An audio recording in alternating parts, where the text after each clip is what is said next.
to another interesting episode of Labor Lens, where we bring to you updated information in the world of work and pay. I am Sharon Ijason. On this week's episode of the program, we have interesting news stories for you, and we'll be discussing about the oil and gas sector. But first, let's take the news. We will be right back.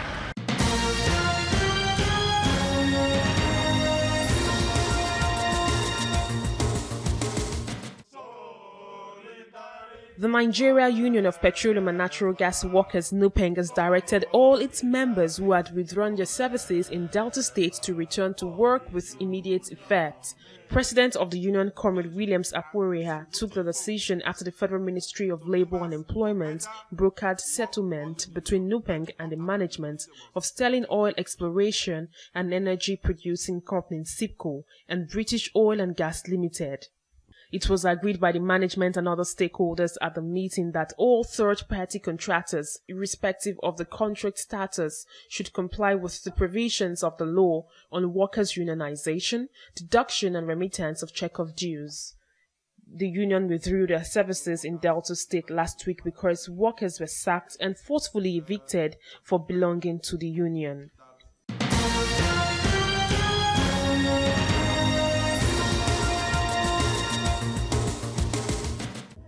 The National Union of Electricity Employees picketed the Egbin Power PLC in Ijede, Lagos.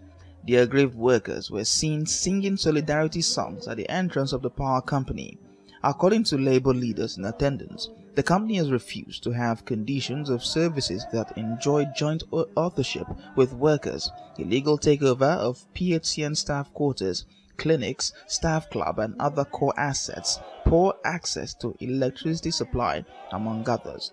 The workers picketed the company all through the week without any form of response from the management of Egbin Power Plant.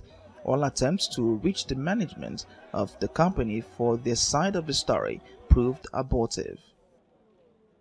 Well, it appears that NUI is helpless because all peaceful means have failed, and the AB management is getting violent, probably because of the powers behind them.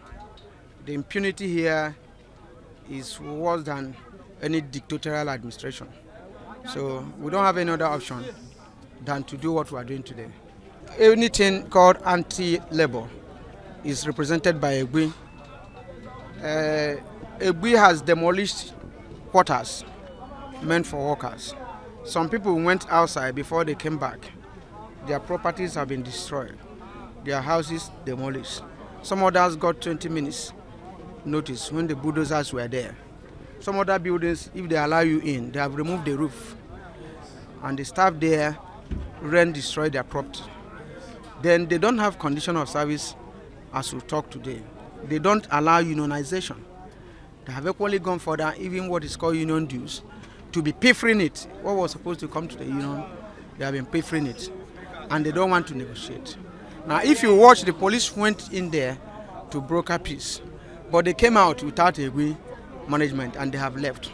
So the EGBI management here, represented by Sahara Energy and Tony Cole, who is aspiring to be governor of Rivers State, as dictators. And wherever they go in Nigeria, we are going to tell Nigerian people whom they are, what they are doing. See, if somebody that is running a company could demolish houses meant for staff, even in their absence, then you can imagine what happens if you give the person some other political power. Well, the action is already biting.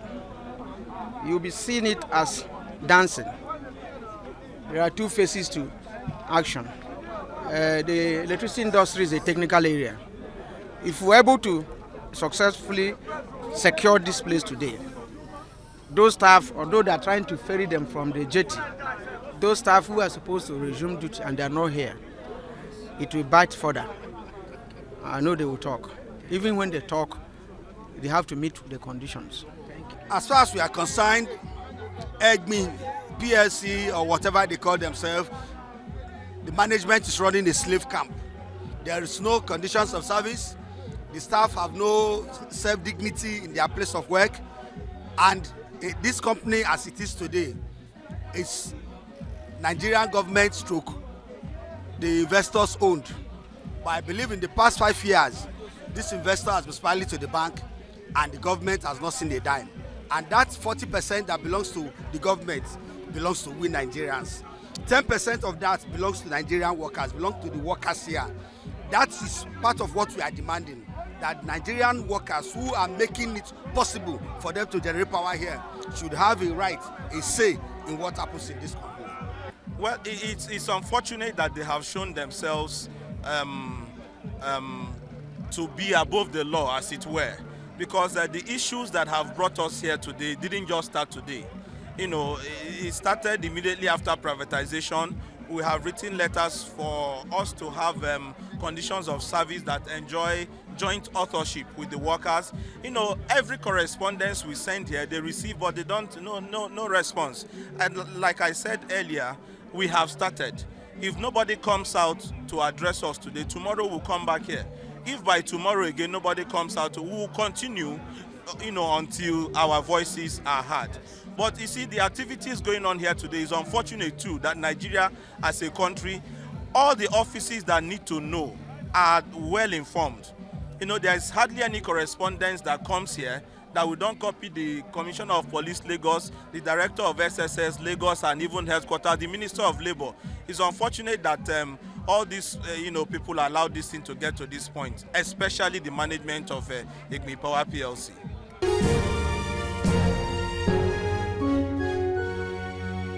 It's an embarrassing situation in the country. It's an embarrassing situation in the country because virtually workers have been turned into slaves in their own country. Look, for instance, take the issue of oil and gas industry. The cadre of Nupeng has been virtually eliminated in the oil and gas industry. It's not that the work for this cadre is not existing or people are not doing the work, but all these workers have been outsourced. They are working for peanuts. They work for 30 days, 24/7, without holiday, without medical, without anything, apart from the peanuts they take at the end of the month. And when the contract is terminated, they go back home with their last month's pay salary. It's virtually terrible. And you realize that institutions that are supposed to monitor this have gone to sleep. Is a very pathetic issue, and it's very pathetic indeed, because Nigerians are being used as slaves. Nigerians are being used as people who doesn't even have any condition of service, and there are laws that have specified that such things must have a joint authorship between the company, the government, and the labor for us to be able to do what?